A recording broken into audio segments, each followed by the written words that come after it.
Grifter number 6, written by Nathan Edmondson, art by Scott Clark. We left off last issue with Grifter being captured and brought to the mothership for some sacrificial hoo-ha.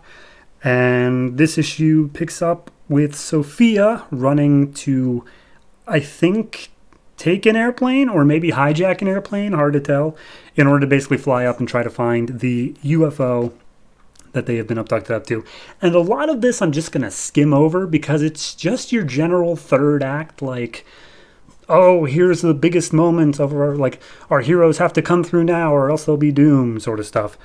So basically this whole time she's trying to open up the portal to the Black Curate, I think it's called, which is just a big bad monster thing. And Grifter sees that his girlfriend Gretchen's there and they're all just pissed off at each other now, except he's worried about Gretchen. We see that Sophia literally jumps out of the plane because she had a tracker put on Grifter and was like, okay, well, according to this, you should be under me. So she jumps off and then lands on the UFO, completely invisible. And just skipping ahead here, she ends up breaking in and starts throwing around like grenades to try to interrupt the machine moving parts or whatever. But yeah, no, this is literally like 5 straight pages of just, oh, the Black Curate is here. Is the Grifter bound and ready? And like he breaks out of the restraints and he's like, oh, restrain him. And then like that just happens like 3 more times where he just keeps on like fighting people this whole time. There is one point where multiple times throughout there's this green text box that's like screaming out through the telepathy, like really loud, saying, help me. We'll get back to that. He runs over to Gretchen and gives her his mask that has a knife hidden in it so that she's able to break out of her cell, which I don't feel like alien cells should be able to be broken out of with a knife, but regardless, this Black Curate thing starts making its way out of this portal as the grenades from What's-Her-Face go off. Grifter's got one of the telepathic guns, and it's like, psh, that only works if you're telepathic like us. And he's like, bitch, guess what? And he starts firing off the gun. It's just one whole big fight scene. But as the lady finally gets involved and stops trying to just, like, pomp and circumstance in front of the portal, the Black Curate, I guess, reaches through and basically just says, like, hey, what are you doing, lady? You were supposed to have this settled before you called us. You are a disgrace. And just, like, devours her. And then the Black Curate directs all the Daemonites who are around, like, all right, go ahead and kill these 3 because they're all a pain in my ass.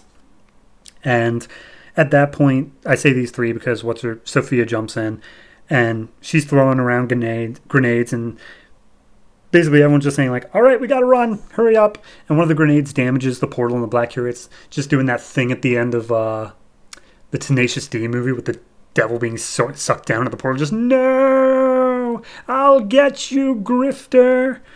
So Gretchen is being led out by Grifter by the hands, but then one of the Daemonites grabs hold of her and drags her back into the closing portal. Grifter tries to dive after her, but Sophia convinces him, like, all right, we gotta go. And they jump out through a vent, land down on the ground safely.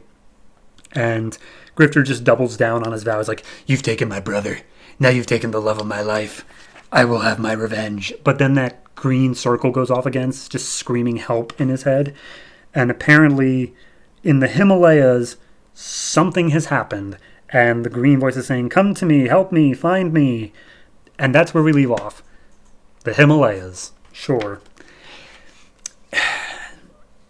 Like, in terms of it being the big final thing, it feels like for this particular story arc, I'm fine with it.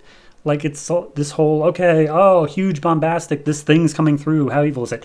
But it feels like the end of, like once you've decided you're going to do, like, a trilogy of books, this feels like the end of the first book, where it can't be the biggest thing you're ever going to do, but it has to introduce the villain of, like, the next 2 books. I feel like that's all we were doing here. Where it was like, yeah. Like, this is a big deal that he's having this final battle thing, but we're really just setting up for the next book. And as such, it kind of takes away from the, like, power of the moment, you know?